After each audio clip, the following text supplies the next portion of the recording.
gentlemen, our motion today is the House would criminalize individuals and organizations who do not recycle.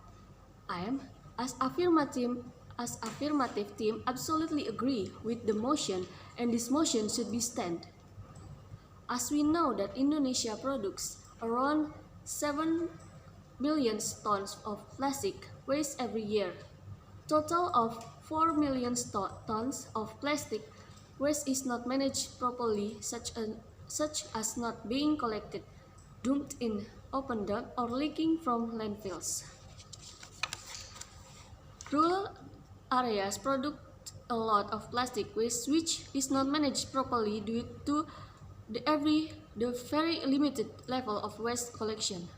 Limited garbage collection service, and most often waste is dumped directly into the water, where is the main route for plastic waste to reach the river. In Indonesia, an estimated 3,000 tons every year of plastic waste is dumped from the land of the sea. Shows that Indonesia is a country with the second largest amount of plastic waste in the seas in the world, led by China with a total of 8 million tons of plastic waste that polluted the sea.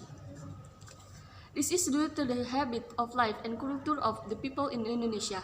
Garbage itself is considered as something that is not useful, that must be disposed of, while the people themselves do not think about to how to handle waste.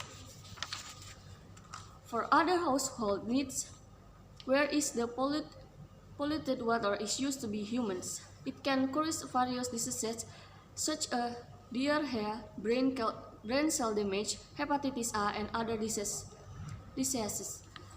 In addition to the disposal of waste sourced from local communities, there's also been a lot of illegal waste transferred from outside Indonesia.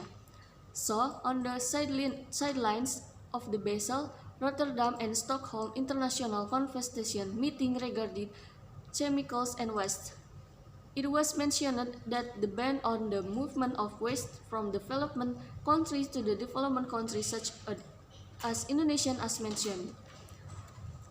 Where Indonesia itself has clear and strict regulation in the trade in waste and littering, as in Jakarta in particular, there is Perda number 3/2013 on waste management, which basically means that people literally on roads and sidewalks are fined 10,000 rupiahs, while littering in Thames and rivers are fined 500,000 rupiah.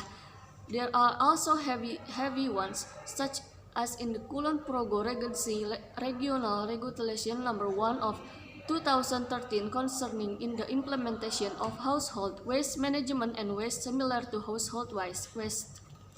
The purpose of the preparation of this regional regulation is to provide guidance for the regional government and the community is managing household waste and waste similar to household waste, and to increase effort to manage household waste and waste similar to household waste in order to create a clean and healthy living environment. In article letter A is instead that everyone is prohibited from disposing of waste in a place has been determined and provided. What are the consequences if violated? Article state that anyone who violates the provision as referenced to in article letter A shall be subject to a maximum imprisonment of 3 months of a maximum fine of 15 million rupiah.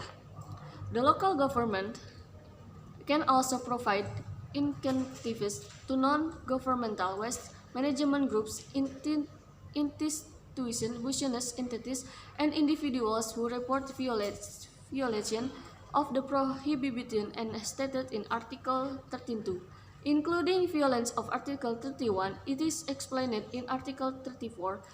The incentives given can in the form of awards or subsidies. The rules are clearly laid out. Firmness in implementing regulation must be enforced. Do not hesitate to report to the competent authority if you encounter a criminal act of violation as stated in the Kulon Progo Regency Regulation Number 1 of 2013, not only to gain a good name and appreciation, but for the awareness that cleanliness and environmental health is shared responsibility. After we look at the impact sanction and have been applied in Indonesia, it is clear that disposing of waste and waste that is not managed properly is a crime that really needs to be emphasized. Thank you for your attention.